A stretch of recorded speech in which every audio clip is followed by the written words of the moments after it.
My name is Cass, formerly known as Big Cass when I was with WWE.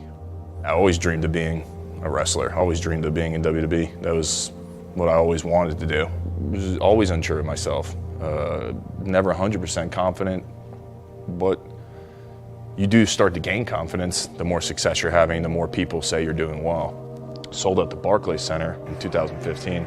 Crazy ovation when we came out. And I think from there on, that's when I think WWE might have decided we're gonna have to bring these guys up at some point in the next year.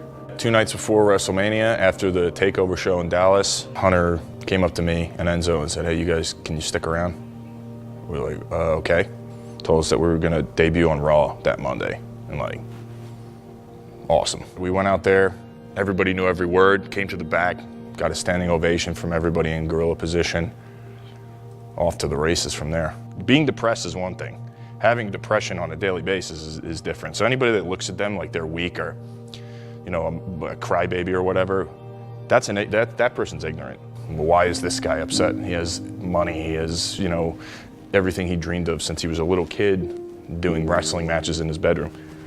But man, that don't mean f*** all when you're not well here, man. Don't mean anything. And it's hard to tell people about it because who knows what they're gonna say, you know? You're looking for attention. You have everything you ever wanted, you know? Like, you're just seeking more attention or whatever it is. So you don't tell it, you keep it to yourself. Dealing with that on a daily basis, TVs were the worst for me because of anxiety. I'd always had it, and then it kind of ramped up after the debut. And you don't really tell anybody, and you kind of hide it deep down, which is the worst thing you can do. I had no medication, I had no means of talk therapy, I had no one to talk to about it. Didn't seek help for years, self-medicated with alcohol.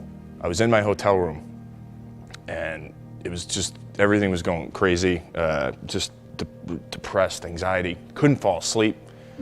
Went to the bars trying to drink beers and just couldn't really fall asleep. When I woke up, I was like, I wish that God would have just taken me in my sleep. Why am I thinking this? I have no idea.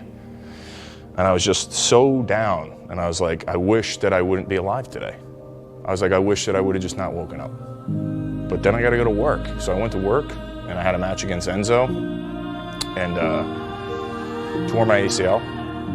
I got emotional. I was just a wreck, man. I was a complete and utter wreck. I didn't know who to look to. God, is God up there? Like, why would you do this of all, like, after what I've been going through? I don't know how I'm alive today. Just the amount that I was drinking was ridiculous. The food I was putting in my body was ridiculous. No physical activity. Chain smoking cigarettes, and like I said, the amount of alcohol I was putting into my body on certain days. I don't know how I'm alive right now. When you're making mistakes like that, you gotta go. Boy, they had every right in the world to get rid of me. And then I went to do that House of Hardcore show in Philadelphia. At that point in time, going into the show, I hadn't slept in 2 days. 2 full days. I know people say I haven't slept in 2 days, and they've slept like an hour here and there. No, I literally mean I didn't sleep a second in 2 days. Don't remember walking out through the curtain. Don't remember going to the autograph table.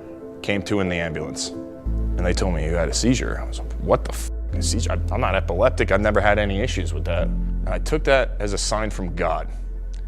God spoke to me that day. He was saying, you want to live this life? Well, you're going to end up dead, okay? So taste this, because this is where your life is heading.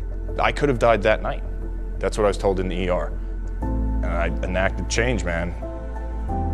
This guy walks up to me while I'm signing autographs. I don't know this guy from Adam, by the way. Comes up to me, says, you're deeply depressed. He said, I don't know what's going on with you, but you're depressed. You're down. And I'm gonna help you out. After the seizure, I immediately went to go live with him in Delaware. Sober living, clean living, healthy, positive attitude, and he turned my life around. This is #1 every day, keeping my mind right. I don't value money. Like, it's not like, oh, I gotta make X amount of dollars by the time I'm 35 or whatever. I don't value that. I just wanna be happy, I wanna stay happy. Everything else is gonna fall into place if I could do all that. I know God is with me. I know He's watching over me. Yeah, it's made me value my relationships with those people that are close to me a lot more. Yeah, I am sitting here right now and telling you that I should be dead with the amount that I drank and the seizure that I had, and I shouldn't be here. If anybody out there suffers with depression, anxiety, and you're hiding it because there's a stigma out there that you're weak, you're not weak.